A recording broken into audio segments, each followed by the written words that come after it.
उनके योगदान के लिए अपनी कृतज्ञता भी ज्ञापित करता हूं। बहनों और भाइयों,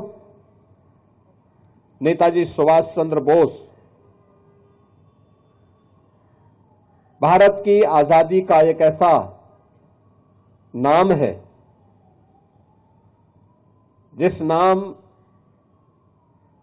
के माध्यम से उनके विराट व्यक्तित्व और कृतित्व हर एक भारतीय के सामने अपने आप आता हुआ दिखाई देता है। हर भारतीय इस बात के प्रति जब भी हम नेताजी सुभाष चंद्र बोस का नाम लेते हैं, हर भारतीय के मन में श्रद्धा और सम्मान के साथ ही ओस, तेज और किसी भी विपरीत से विपरीत परिस्थिति में भी देशद्रोही और देश विरोधी तत्वों के सामने न झुकने का एक दृढ़ संकल्प हम सबको दिखाई देता है। नेताजी सुभाष चंद्र बोस 1897 में कटक में जन्म होता है। एक प्रतिष्ठित अधिवक्ता परिवार में जन्म लेने और बचपन में ही उन्हें ब्रिटेन में उच्च अध्ययन के लिए भेज दिया जाता है। आईसीएस की परीक्षा में सर्वोच्च स्थान प्राप्त होने के बाद भी उन्होंने अंग्रेजों की चाकरी करने से इनकार किया था और भारत के स्वाधीनता आंदोलन में कूद पड़े थे। भारत का स्वाधीनता आंदोलन यह वह कालखंड है जब गांधी जी के नेतृत्व में पूरा देश इस आंदोलन को एक नई दिशा देने की ओर अग्रसर था।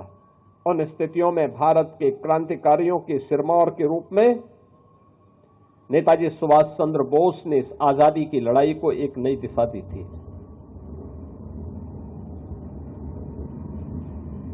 उनका विराट व्यक्तित्व हर भारतीय को प्रभावित करता था। भारत के अंदर हो या भारत के बाहर, उन्होंने भारत की आजादी के लिए जो योगदान किया,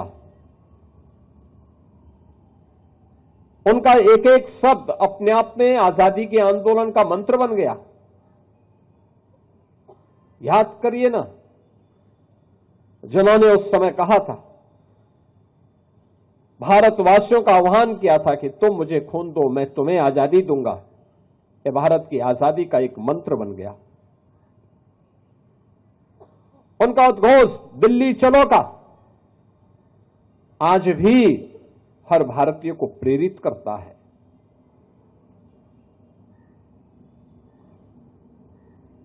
कदम कदम बढ़ाए जा, खुशी के गीत गाए जा। आज भी भारतीय सेना के रिक्रूट, कमीशन प्राप्त अधिकारी अपने दीक्षांत समारोह में बड़े शान के साथ हर भारत का सैनिक इस गीत को आज भी गाता है। यह भी नेताजी सुभाष चंद्र बोस की देन है।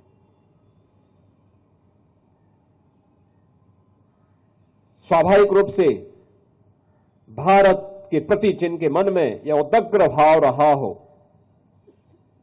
और नेताजी सुभाष चंद्र बोस के प्रति श्रद्धा और सम्मान का भाव, कौन ऐसा भारतीय होगा जिसके मन में न हो। और आज नेताजी सुभाष चंद्र बोस को उनकी इस पावन जयंती के अवसर पर हम सब को स्मरण करने, उनके प्रति कृतज्ञता ज्ञापित करने और नमन करने का एक अवसर हम सबके सामने आया है। मैं आज के इस अवसर पर नेताजी सुभाष चंद्र बोस के योगदान के प्रति कृतज्ञता ज्ञापित करते हुए प्रदेशवासियों की ओर से आजादी के आंदोलन को उनके द्वारा दी गई जो दिशा थी, भारत में रह करके, भारत के बाहर रह करके भी उन्होंने जो योगदान दिया, जर्मनी में, जापान में और दुनिया के तमाम अन्य देशों में जाकर के जो नेतृत्व प्रदान किया, वह हर भारतीय के लिए स्मरणीय है। मैं इस अवसर पर उनकी श्री चरणों में एक बार फिर से प्रदेश सरकार और प्रदेश की जनता की ओर से नमन करते हुए अपनी वाणी को विराम देता हूं। धन्यवाद। जय हिंद।